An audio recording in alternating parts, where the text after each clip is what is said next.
welcome back to the Cardsmiths. It's been a while since we posted, but that's okay because we got a real exciting video for you guys today. So this right here is Vampire the Masquerade Rivals, and it's a new expandable card game from Renegade Studios. So, for those who aren't familiar, what's an LCG, ECG, which is an expandable card game or a living card game? What's that model look like to new viewers to the channel or just those who are unfamiliar? So basically, whereas Magic or other collectible card games, you buy a pack or a box of cards, and you don't know what you're buying. There's a certain amount of cards out there, but you don't know what's coming in the pack. Some of them are more rare than others, and really you're just buying it and hoping you get something nice. Whereas with a living card game or an expandable card game, you know exactly what cards you are purchasing in each product, and everyone is on a completely level playing field. If I buy a core set, I am getting the exact same cards as everyone else who bought a core set. If I buy an expansion, I am getting the exact same cards as everyone else who has bought that expansion. So from that perspective, it's nice for someone who I guess doesn't like risk or gambling or trying to hope that you get a good card, or having to hunt down cards on the secondary market or those kind of things. Yeah, if you can look it up, you can see, oh, there's a card in this expansion that I think is cool, and you can just go buy that expansion and know with certainty that you're getting the thing that you want to have. Yeah, exactly. And so it's eliminating that chase for rare cards, and the promise of this model of game is that at least it's supposed to be more financially affordable. And at the beginning of the game and in the early phase of the game, that's absolutely the case. For example, here, like Hal said, all you need is the core set here. This is even the only thing that's out right now. So that's another reason I'm really excited about this video, is that the ideal point in time to get into an expandable card game is up front at the beginning, because then you can enjoy the game and take your time through the releases, and each release is more exciting as you enjoy the game throughout the process of the game and the game's history. So yeah, it's very daunting to, I want to play this game that's been out for a few years, but I want to go play it competitively. Okay, I have to buy 400 cards and I have to familiarize myself with all the ways they interact with each other and what is good. It's very manageable to get in earlier on because you have much more time to just play the game, have fun, and the cards will slowly be added over time. Yeah, and then each new release is more exciting too, as opposed to when you pick them up all at once. And like Hal said, that can be overwhelming. So that's not to say that if you find a game you're really interested in, that's a game with a already long history, that you shouldn't dive in, because we've done that lots of times and really, really enjoyed it. But it is an asset to get in up front, and if this is a game that appears interesting to you, it's definitely something to consider. It just hit retail on May 26th, so like very recently. It's really just came out, so now's a great time to get in if you're interested. So the game itself comes out at a great time too, with the end of FFG's support and production for their competitive living card games. This game hits at a really good time. The market is pretty open. There's not a ton of options out there right now. There's not a ton of compelling options either, I would say. Yeah, I agree with that. Like right now, and I was going to make a video on this as well, so you can check that out if you want to later. But yeah, I would say like this, you have Doomtown from Pinebox Entertainment, and yeah, really these are Ashes. Yeah, Ashes, Rise of the Phoenix Born is another one that I know a lot of people are playing right now. But yeah, there's not really a ton of options, and this one being the one that is just releasing right now is especially compelling. So and yeah, again, it's not FFG, so in terms of that hesitancy of diving into a game with FFG, or an expandable card game with FFG that's on the competitive side, where there's a hesitancy there that it's just going to be canceled. There's a long history of doing that, and doing it prematurely relative to the game's life cycle. Yeah, absolutely. I agree with that. So this is Renegade Studios here. This is I believe they are going to be putting out, I think, a Power Rangers one as well, but I think at the moment I believe this is their only one. So yeah, I mean, personally speaking, this is a more compelling setting to me as well. Based obviously on the long-running role-playing game line, like the World of Darkness line. So if you're a fan of that, this game might also be interesting to you. Yeah, I always think it's great when there's some overlap there where you can get into a card game where there's also a role-playing game. You see that with L5R. You will be seeing it with 7C. There's other examples as well. Star Wars LCG.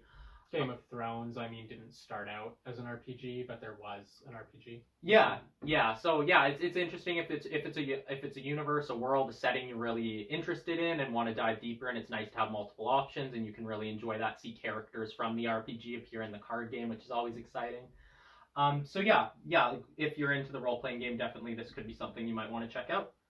And you know what? I think without further ado, actually, last thing, the designer himself, Matt Hyra. He's worked on other card games before. Pokemon. He's worked on World of Warcraft, the like miniatures game. So he has a fairly extensive history in game design. So yeah, we'll see how this turns out. And without further ado, let's dive in.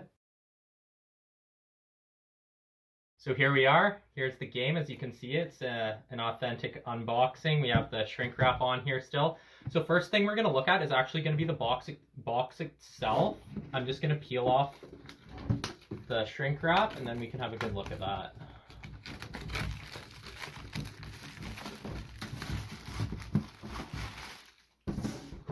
So the box is of quite nice quality. It's a clean design. I like the red on white. Just looks really clean. As you can see, first thing we're going to look at is actually going to be the dimensions. So I know a lot of you on this channel are here from our L5R content, so this is going to be a good comparable here. And this is the L5R core set box. So you can see the difference in size there in terms of height as well. The height difference is quite substantial. The width, and in terms of, yeah, and it's still the same. It's the same width across, so just a much larger box here with Rivals. Now to compare it to the old FFG boxes, we have the Netrunner box here. So if you're familiar with like Thrones First Edition, Star Wars LCG Netrunner, and you're wondering what the size of this is compared to that, here's a demonstration of that. It probably bears mentioning you only need one core set for this game. Yeah, that's a really good point, and a really significant part. We'll mention the price here when we're looking at the back and take that into account there. So, yeah, in terms of Rivals, it's definitely not the same width here as like the old FFG kind of bigger box model of their core sets, but it is slightly higher, and it's marginally taller. So. Now let's flip the box over. We'll have a quick look at the back. So we'll just, you have like Rule of the Night, a good description here. You have a components list. So if you're curious about just all the components there, that's a good thing to check out. Number of cards that come in the box is 290. That's within the realm of pretty standard for a core set. But again, like Hal said, just needing one core set for this game. Yeah, there might not be as much customizability options off the bat, but honestly, just in terms of the affordability, eliminating the burden of having to buy multiple core sets, I think that's a great model and a great approach. It makes the game more accessible to a wider audience of people. So, yeah, in terms of age, 14 plus, I mean, I'm sure if you're 13 and you really want to play this game, that's fine. Just it's a general standard there. Those are usually not content ratings, they're complexity ratings more so. And of course, that's a generalized guess. Yeah, absolutely. And then player count here is really important. It's listed as 2 to 4 players. So in terms of their organized play and how the game plays, I believe it's probably gonna be best at 3 or 4, but also a lot of people are gonna enjoy this as a head-to-head 1v1 experience, and that's gonna be supported in their organized play. So whether you're looking for a multiplayer experience or single player, it's offering both. I think that's an asset as well, right out of the core. Yeah, and again, it bears mentioning that you can play with 4 right out of this single core set with the FFG. LCGs, you generally needed to buy 2 to 3 to be able to play true multiplayer. In some cases, you even had to wait and buy an additional expansion. So, very good value in that regard. Yeah, just opening up different player counts off the bat is always a great thing. Time length 30 to 70 minutes. That's again fairly standard for an expandable card game, a living card game, and without having played the game yet myself, I assume, like all other expandable card games I've played, I assume the 70 minutes is pushing more on the multiplayer side. If you're just playing that head-to-head experience, I assume it is going to be more towards the 30 to 40 minute range. So lastly here, another thing I really like that they've done with this game is that there's 4 pre-constructed decks, and inside you're going to find that these decks are individually shrink wrapped, so there's no... If you're a more casual player and you don't like that deck building aspect, even in maybe an FFG game where they give you a deck list for a certain faction or nation or whatever that is, you still have to put it together yourself. Here it's just they've really eliminated that barrier of entry. It's really easy for you to just crack open that deck of cards and you can get playing right away. They also come with a crit pack to customize your decks, and you can open that once you've kind of got some games in and you've familiarized yourself. So let's get to what you're here for, the unboxing. We'll see what's inside here. So yeah, actually quite striking. It looks like each faction basically gets a side of the box. Yeah, in a nice like red hue as well. Just looks very nice. The aesthetics of this game, from what I've seen so far, have been very impressive.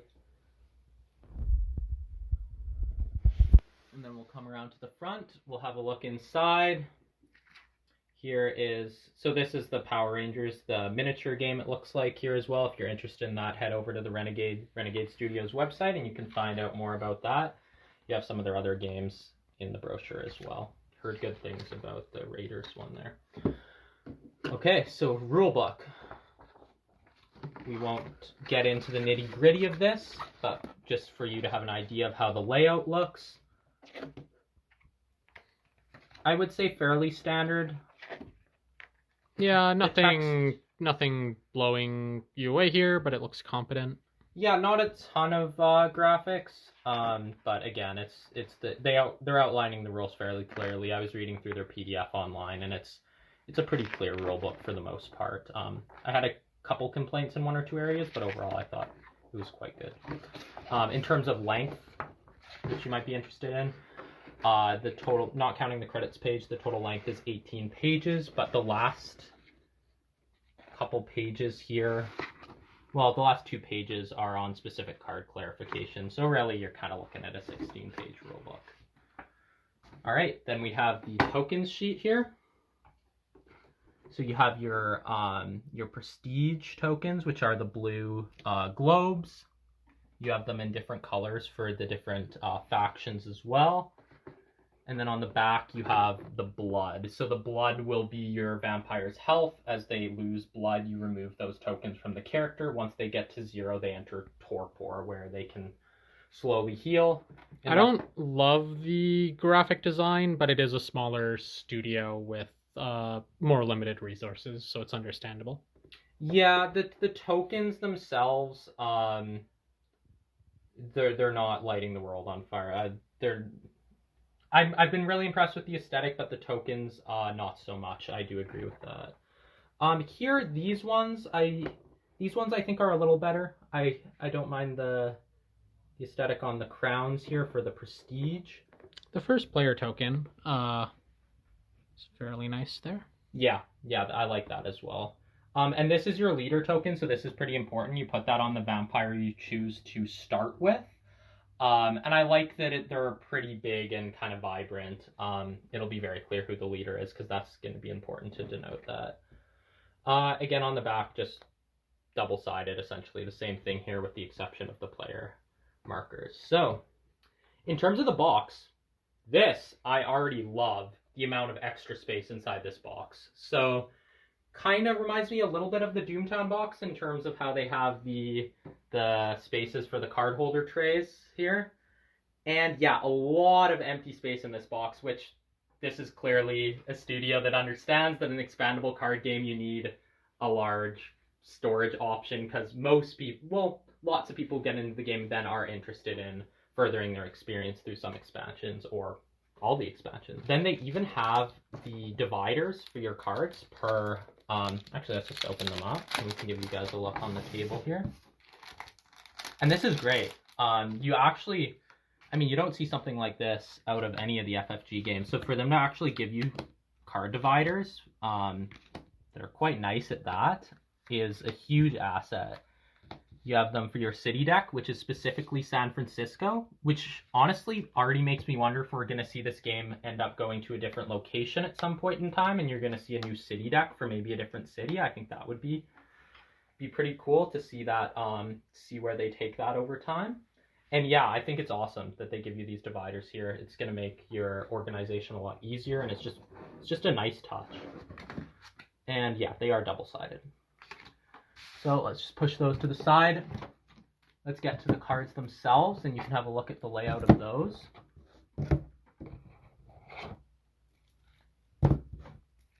So you have your 4 different vampire bloodlines here, and with the name of each of them right under the character's name.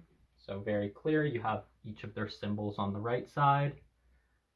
The layout on the cards is much superior to the layout of the, or the graphic design rather, of the tokens. Yeah, I think the tokens are the part, from what I've seen of this game so far, that's the most lacking. I think the other graphic design elements have been quite impressive. Like, it's a clean design, even on the card backs. It's not overdone. It's pretty nice, I think. Yeah, I mean, the reality is competitive players are going to put that in a sleeve, but for a more casual player, it's a very serviceable back of the card. Yeah, and then we won't go through all the cards here, but we can fan through some. So we won't get into any really deep into the rules or anything here in this video. Just keep it strictly to an unboxing for the most part. But yeah, just in terms of like a unique feature of this game is going to be the city deck, which is a like neutral kind of deck in the middle of the table that's going to have events and characters and things the different players are going to be vying for, and that's something that's quite interesting. So yeah, we'll look at the backs of this. So this is the city deck for San Francisco, marked by the bridge. That's very nice design there. Yeah, this was the Havens were really good too. They're somewhere in here. But yeah, and then in terms of like the art, we'll just fan through some of the cards, and the art is really nice.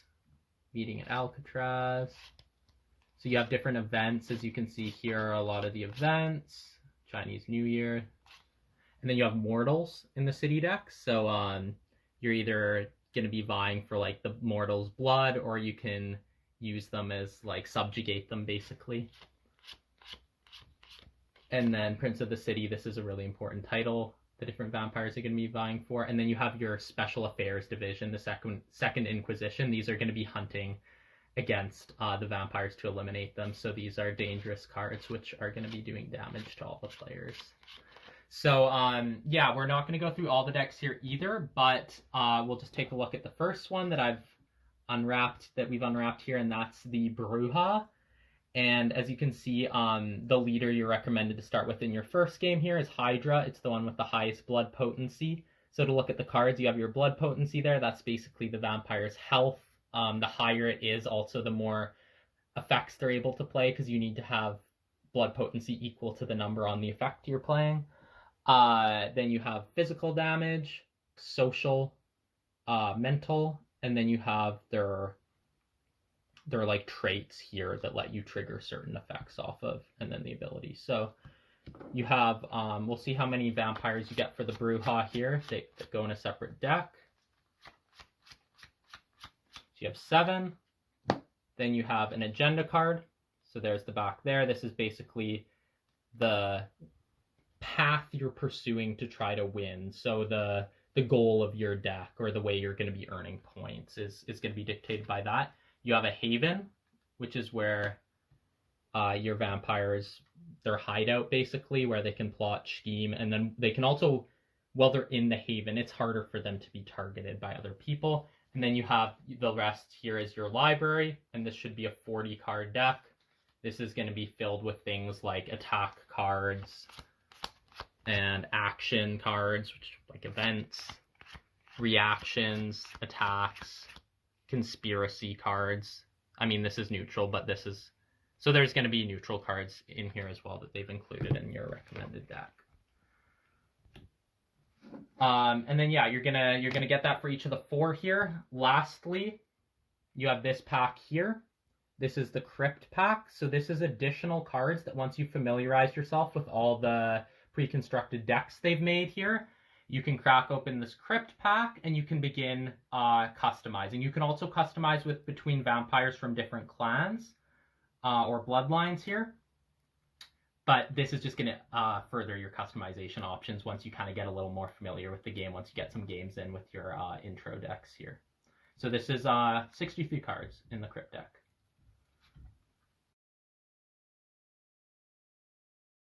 So there you go. You got to see the contents of Vampire the Masquerade Rivals, the expandable card game from Renegade Studio. So let's finish up with a couple things that we missed quickly, and then we'll get into some closing thoughts. One of the things they did include a lot of plastic bags. That's going to be really handy for storage of your tokens and whatnot. It's nice that you don't have to go find your own if you don't have any on hand. I like when companies think to include something like that. And then another thing is that the containers in which you can store the cards, there is enough width there for you to be able to store sleeved cards. And that's hugely important. You don't want to be in a situation where you've sleeved your cards and now they don't fit. They've recognized that a lot of people playing card games, it's beneficial to sleeve your cards, and it's nice they thought of that. Yeah, even a more casual player, you don't want to destroy the cards if you regularly play the game. Yeah, exactly. Yeah, if it's a game you're playing regularly, there will be wear and tear over time. And again, yeah, you don't have to sleeve them. It's nice there's the room for you to do so. So let's talk about the value of what you're getting here. So first off, the price. What's the price point here? It's $45 US dollars. So quite affordably priced for the quantity of cards you're getting, and you're getting a complete game. You could buy this and have a lot of fun with it without ever expanding your collection if you like the concept, but you're on a budget or you don't play games all the time, or going to the game store regularly to buy expansions isn't for you. Yeah, exactly. And it's nice. It's a great thing about expandable card games, living card games, is that you can just buy that core set and just treat it as a board game kind of fixed experience. Well, not even fixed, because you still have a ton of customization available here, but just treat it as kind of like your board game type experience, and that's a very viable option as well if that's what you prefer. So yeah, in terms of the contents, we mentioned it before, and you just mentioned, Hal just mentioned it there, is that only needing one core set is a huge asset. It's something that I really think Fantasy Flight Games struggled with, in the sense of forcing players to buy 3. That does increase the barrier of entry. I see their reasoning being that you can get one and try the game and see if you like it, and that before diving into 2 more. But the reality is, a lot of people getting into the core set, they are looking for at least a complete experience out of that core set. Well, this just completely shatters the FFG business model, because at the price point of a single core set, which FFG was claiming was for affordability purposes, so someone can test out the game, here at pretty much that exact same price point, you are getting a complete game.